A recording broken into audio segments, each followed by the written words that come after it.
Racismo e as crises. O Grande Pânico de 1873, o imperialismo e o neocolonialismo. A história do racismo moderno se entrelaça com a história das crises estruturais do capitalismo. A necessidade de alteração dos parâmetros de intervenção estatal a fim de retomar a estabilidade econômica e política, e aqui entende-se estabilidade como funcionamento regular do processo de valorização capitalista, sempre resultou em formas renovadas de violência e estratégias de subjugação da população negra. A primeira grande crise de 1873, conhecida como Pânico de 1873, resultou na alteração brutal das relações capitalistas, além de modificar toda a produção industrial do mundo, redefinir o equilíbrio político e militar e alterar todo o sistema financeiro e monetário internacional. Essa crise foi o ponto de partida para o imperialismo e, mais tarde, para a Primeira Guerra Mundial. O imperialismo marcou o início da dominação colonial e da transferência das disputas capitalistas do plano interno para o plano internacional. Isso porque a crise de superacumulação do capital obrigou o capitalismo a se expandir além das fronteiras nacionais. Essa é a explicação econômica do imperialismo, mas que também deve ser como base o argumento ideológico predominante, o racismo. A ideologia imperialista se baseou no racismo e na ideia eurocêntrica do progresso. Os povos da África, por exemplo, precisavam ser salvos pelo conquistador europeu de seu atraso natural. Essa ideia racista, somada ao discurso do pseudocientífico do darwinismo social, que afirmava a superioridade natural do homem branco, foram o elemento legitimador da pilhagem, dos assassinatos e da destruição promovida pelos europeus no continente africano.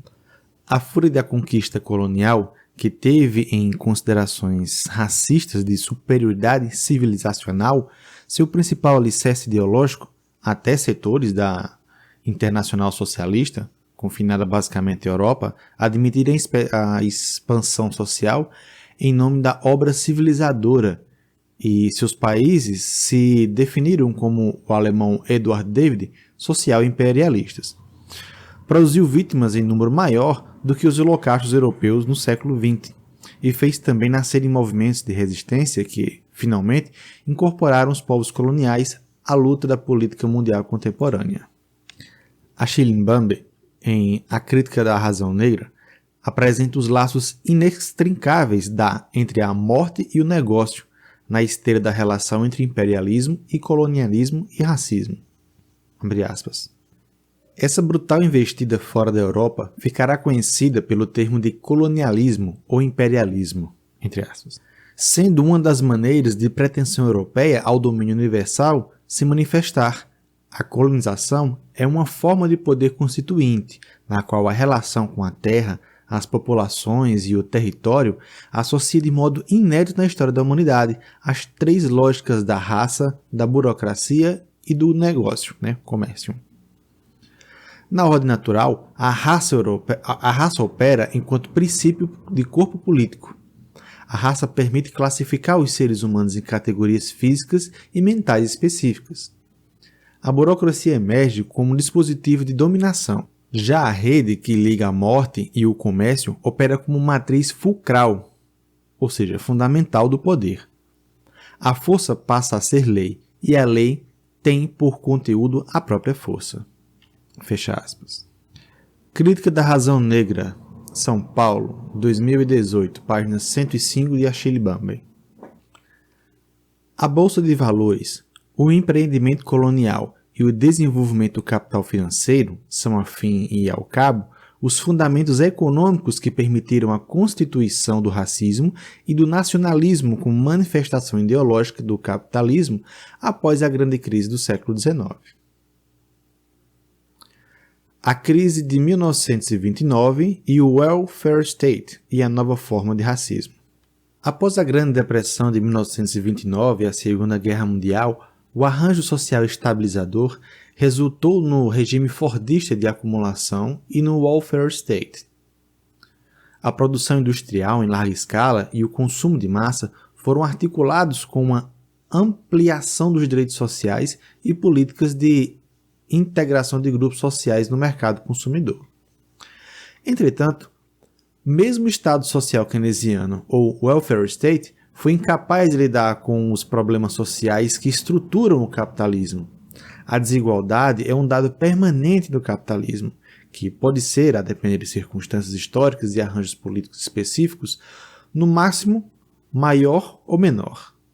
Mesmo na era de ouro do capitalismo, entre aspas, o acesso aos direitos sociais pelos trabalhadores não foi simétrico e variava de acordo com a capacidade produtiva do país, o setor da economia, do grupo social a que pertencia o trabalhador.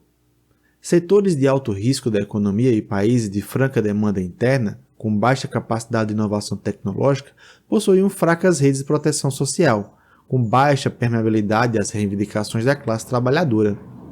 Havia setores fordistas que se serviam de bases não fordistas de contratação, o que significava que alguns trabalhadores eram submetidos à superexploração, o mesmo ao trabalho compulsório, ainda que sob a égide de um Estado social e democrático.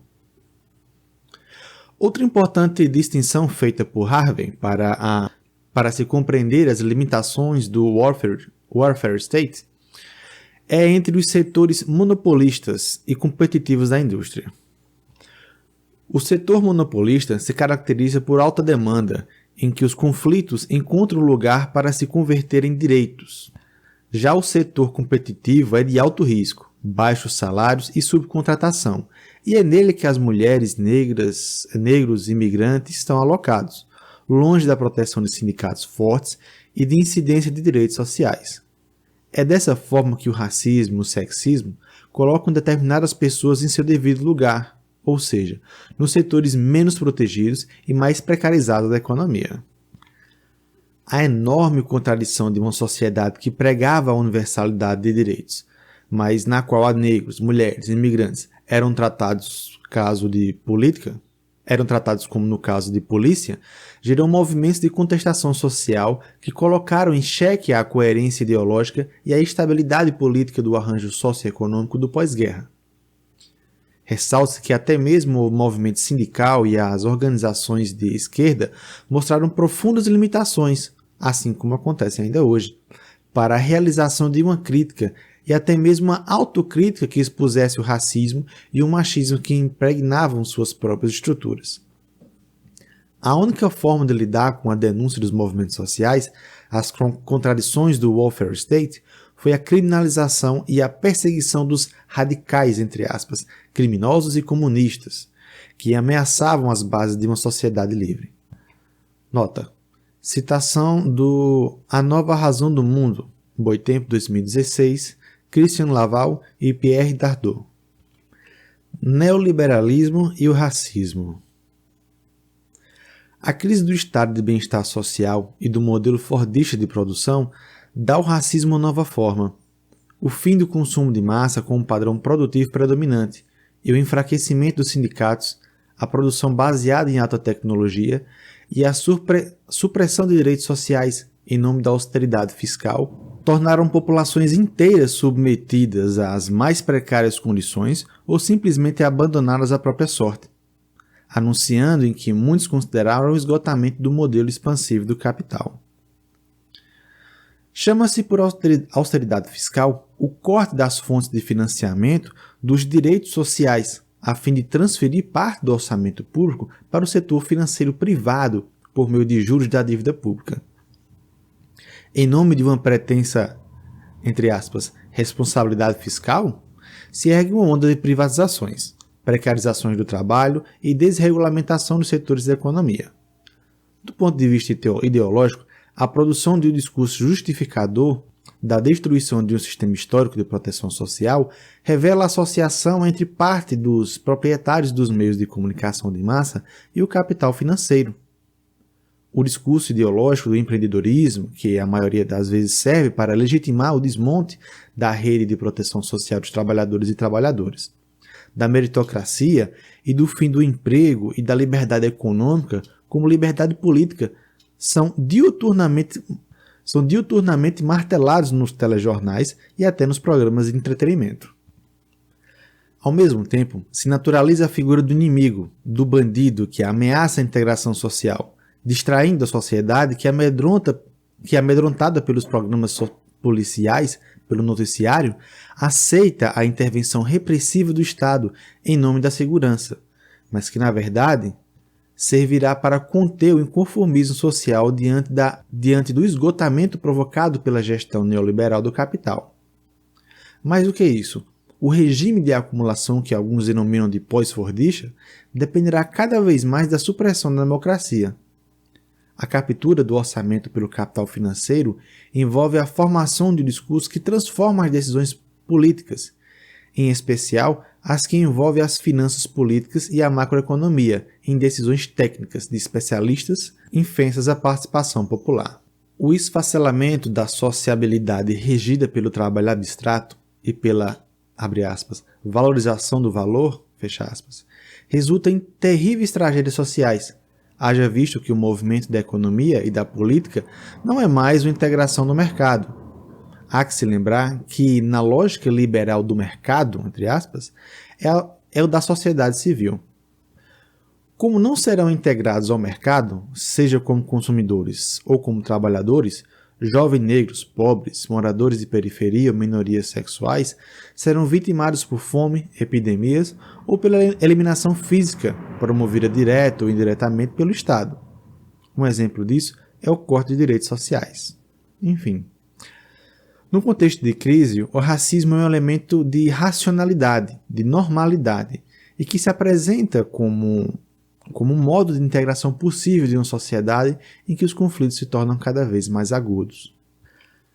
A superação do racismo passa pela reflexão sobre formas de sociabilidade que não se alimentem de uma lógica de conflitos, contradições e antagonismos sociais, que no máximo podem ser mantidos sob controle, mas nunca resolvidos. Todavia, a busca por uma nova economia e por formas alternativas de organização é tarefa impossível sem que o racismo e outras formas de discriminação sejam compreendidas como parte essencial dos processos de exploração e de opressão de uma sociedade que se quer transformar. Fim do livro. Obrigado e até mais.